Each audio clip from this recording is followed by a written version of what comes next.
that I've got up on my rod already. So here's one. So here's a Texas rig on one of my Corrados. And this is with the ribbon tail, but same principle. So you see here, I've got the weight on the line, and it slides just like that.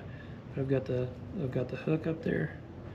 It's buried up in there, and then when I'm ready to fish, I just go up there, slide it on there, and cover it up a little bit, and boom, ready to go.